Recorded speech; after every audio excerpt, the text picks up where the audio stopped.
everyone, this is Tu and welcome to PTE Leader. In today's video, I'll be talking about the common mistakes when taking the PTE test. Please watch to the end of this video so you can avoid this mistake, and please share it with your friends so they can too. The first mistake is not testing your microphone. You must never skip this part, as many test takers will go straight to the test. Testing your mic will actually give you some intervals where you won't be speaking at the same time with other test takers, thus minimizing the noise. And you should also utilize this time to ensure that your mic is functioning as well as the keyboard.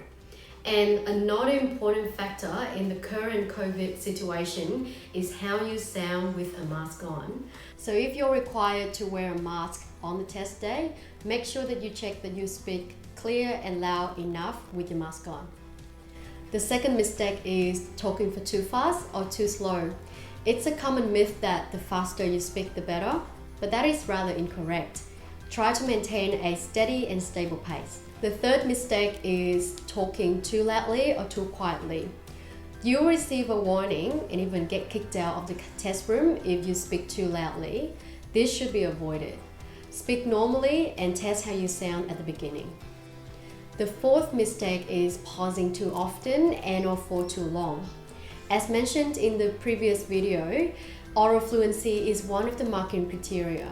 So avoid pausing too often or for too long. Instead, try using some connecting phrases and words to buy time if you want to think about what to say next. The next common mistake is using fillers such as ums and ahs.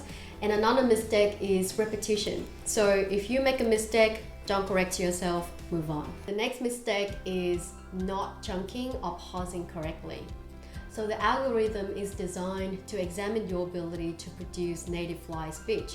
So forgetting to pause or pausing and chunking incorrectly will be marked down. Make sure that you use the preparation time to read out loud the sentence and decide beforehand where you would like to pause. And the seventh mistake is not speaking for 3 seconds or more. So your microphone will be disabled if you don't speak for 3 seconds. So make sure that you pay attention to this. The next one is the use of colloquial language. So try to avoid terms like gonna, bouta. Pretend like this is a formal conversation. And the last mistake in the speaking section is to skip word in the read aloud section. So it's very common for students to skip a word, especially if they speak too quickly. So take your time to go through every word in a sentence and memorize them. So the first mistake is not understanding the question. You have to make sure that you understand 100% what the question asks of you. Some students saw similar questions that they had practiced before and just wrote without reading the instructions. This can be tricky sometimes. The second mistake is writing more than one sentence in the summarized written text. It's very important that you only use punctuation mark when the sentence is complete. Instead, try using commas and semicolons to expand your idea. So I made this mistake a few times when I prepared for my PTE test and got 0 mark and did not understand why. So bear in mind this. And the third common mistake is with spelling, punctuation marks and grammar. So you always have to spend time to proofread your writing before the time is up. If you're not sure about a word or a phrase, try using synonyms that you're familiar with. And the next mistake is failure to include introduction and conclusion. And also make sure that you include examples, so you have to always back up your ideas or supporting ideas with examples. Another mistake is copying the exact text. So you should always try to paraphrase and use synonyms where applicable to increase your marks for vocabulary. Another common mistake in the summarized written text is writing over or under the word limit. So the recommended length for the summarized written text is between 50 to 70 words. Try to stick to this word limit. And the last common mistake is the inappropriate use of words. Please try to remember this is a formal piece of writing, so do not use informal words or expressions. Try to pay attention to the context of the text and choose the right word to fit in. So the first most common mistake is getting stuck on new words.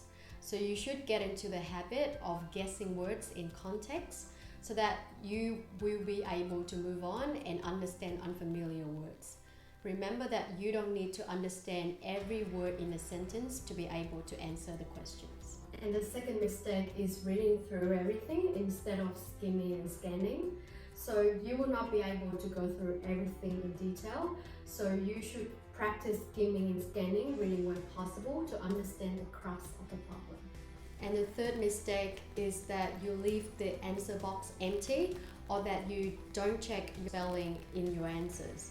So always try to guess the answer if you don't know and try to fill in the answer box. And always try to check your spelling as well as the word family and word tense. The last part of the test, which is the listening section. So the rules of thumbs are that the audio is only played once and you need to conform to the word limit. And the third most common mistake is not checking the time remaining part. This is particularly relevant in the select missing words type of questions. So usually the phrase in question are said at the end of the audio, so like the last few seconds.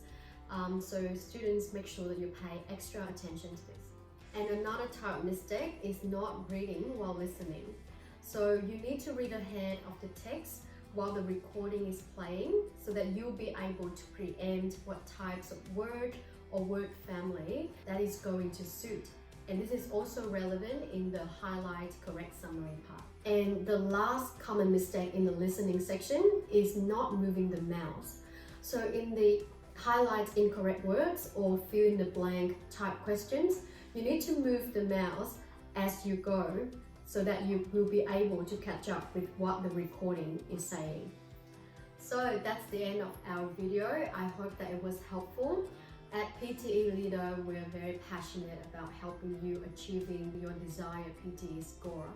If you like this video, please give us a thumbs up and hit the subscribe button here. Thank you for watching and see you next time.